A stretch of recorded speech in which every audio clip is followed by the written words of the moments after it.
The Great, a new note, because the series continues on HBO, and the drama is unfolding in real life. The descendant of the great Catherine, aka Elfine, Putin, is not so tall, literally and especially figuratively. Mean man with an Napoleon complex is massing more than 100,000 troops at the border of Ukraine, then warships in the Black Sea. They're coming from everywhere. There's a cartoon in The Economist this morning. Open. Digital paper. With some problems, some issues that I don't have the audio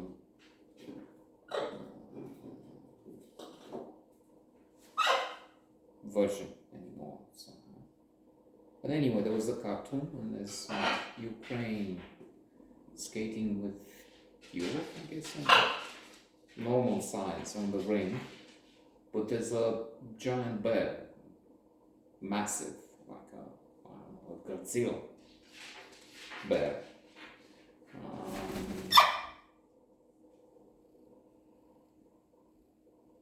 Towering over the ring, and something like, let's hope he's not. Oh, he says he's not going to play hockey.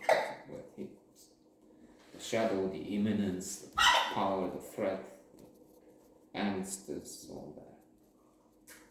So we have to keep looking at the windows to see if the tanks are here, or missiles or something. Laugh, of course, try and joke on it, but it's bad. Also in this, in The Economist, Yuval Harari, one of the greatest thinkers of our time, has a piece by invitation wherein he talks of the possibility that this new thing, Ukraine crisis, will change history,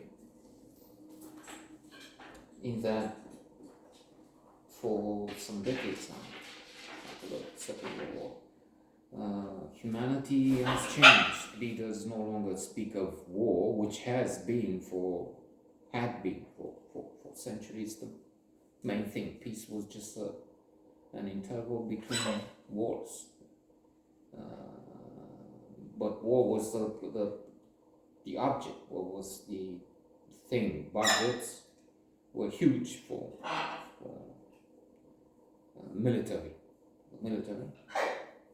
and small for other things. Education now, it's small for the defense, and then bigger for education, for sport, healthcare. Not everywhere, but most. And leaders talk of social reforms, solving internal problems, not occupying that. Now that can change. That's a part of the shift we're looking at. If Russia invades Ukraine, then it's again the law of the jungle.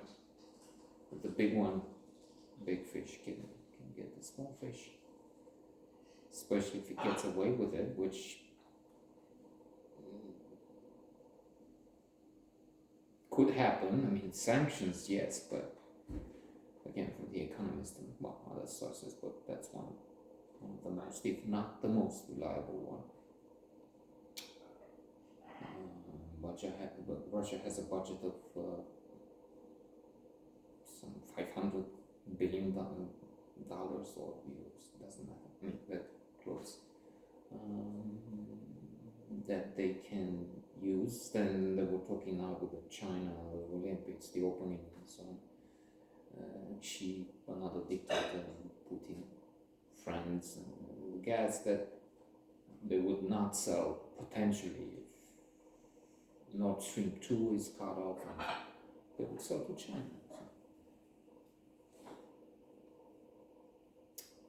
So it's bad, and there may be a spiral to try and conclude the Yuval Harari take on this spiral, which could end up with the elimination of the species, because there would be more armaments. AI is used anyway in military. Capable weapons have been for decades around, of course, atomic, H bombs and so on. So it would be bad. Now, about Ukraine, that's the kind of thoughts that it brings about, even if it's a comedy. And to try and say a couple of words before ending this, which was more about the threat we're facing, the great threat. Elle Fanning is wonderful, charming, funny, and well, the series is wondrous. Nicholas Hoult, a favorite of mine, Salinger, friend, lover of Jennifer Lawrence, that's real life. With Peter in the Rain. Tolkien, he's been talking. Rebel in the Rhine, he played Salinger. Wonderful young actor, so much ahead of him. Yeah, great series. That's the reason why we're giving it yet another note, and then there probably will be a few more.